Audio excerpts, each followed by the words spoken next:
Hi అండి అందరికీ. నేను మన బెంగళూరు నుంచి వచ్చేటప్పుడు ఆదిలక్ష్మిని కలిశాను కదా. ఆ రోజు నాకైతే తను ఈ చీర పెట్టింది. ఈ చీర అయితే వాళ్ళు వరలక్ష్మి వ్రతానికి అమ్మవారి కాడ పెట్టారంట. నాకు ఇచ్చారు. నువ్వు మా ఇంటి ఆడపిల్లవు అనుకుంటున్నావమ్మా, మాకైతే ఆడపిల్లలు లేరు, నువ్వు మా ఆడపిల్లవని నీకు ఇస్తున్నాము అన్నారు. ఈ చీర అయితే నాకు చాలా బాగా నచ్చింది.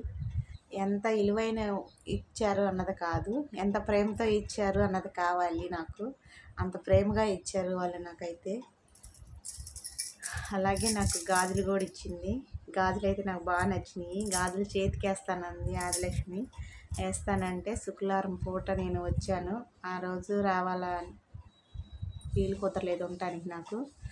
అందుకని చెప్పి నాకైతే తెచ్చుకోవటం కూడా మనసు అప్పలేదు.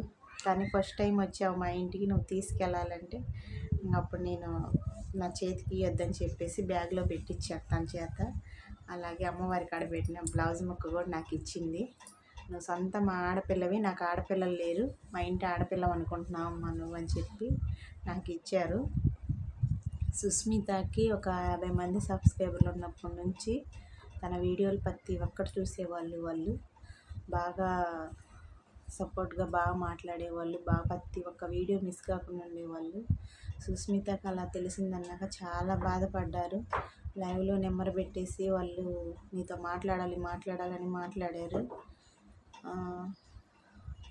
నా అనుకున్న వాళ్ళు కూడా నాకు ఆ సిచ్యువేషన్లో నాతో మాట్లాడలేదు. నా వాళ్ళన్నా అనుకున్న వాళ్ళు కూడా ఉదయం సాయంత్రం ఫోన్ చేసి నువ్వు తిన్నావా తినలేదా ఎలా ఉన్నావు అని మాట్లాడారు నాతోటి. ఒక్కరోజు నేను బాగోలేక ఏడుస్తూ ఉండి సుస్మిత వీడియోలు పెట్టకపోయినా లైవ్ పెట్టకపోయినా కానీ ఏమైంది నీకు అని ఫోన్ చేసి నువ్వు లైవ్ ఎందుకు పెట్టలేదమ్మా, వీడియోలు ఎందుకు పెట్టలేదమ్మా, నువ్వు వీడియోలు పెట్టకపోయినా మాకు భయం వేసిద్ది ఏమైందోనని, నువ్వు లైవ్ పెట్టకపోయినా భయం వేసిద్ది, లైవ్ ఎప్పుడు పెడతామా అని మేము టైం చూస్తూ ఉంటాము, వీడియోలు ఎప్పుడు పెడతా, వీడియోలు ఇంకా రాలేదు ఏందని చూస్తాము అని చాలా బాధపడ్డారు. మాకు ఆడపిల్లలు లేరు, వాళ్ళకు ఒక బాబు, చిన్న బాబు, 5 సంవత్సరాల బాబు. మాకు మళ్ళీ సుస్మిత మాకు పుడితే బాగుండు, ఆ పాప అంటే మాకు చాలా ఇష్టము అని చెప్పారు. తన ఫోటో ఉన్నా మేము పెయిన్ కట్టించుకుంటాం, ఫోటో ఇవ్వమ్మా మా ఇంట్లో పెట్టుకుంటాం అన్నారు. చాలా థ్యాంక్స్ అన్న, శివ అన్న, ఎంత బాగా సపోర్ట్ చేశారంటే మీరు. నువ్వు మా సొంత అన్నయ్య అనుకొని నేను మనస్ఫూర్తిగా అనుకుంటున్నాను, మా సొంత అన్నయ్యమని. ఆడపిల్లలు లేరన్నావు కదా, నీకు ఎప్పుడు ఈ చెల్లెలు ఉండిద్ది అన్నయ్య, గుర్తుంచుకో. నువ్వు నాకు ప్రతి ఒక్కరోజు ఫోన్ చేస్తారు, ఎలా ఉన్నారు, తిన్నారా తినలేదా, ఏం తిన్నారు, బావగారు ఏం చేస్తున్నారని అందరితో మాట్లాడతారు బాగా.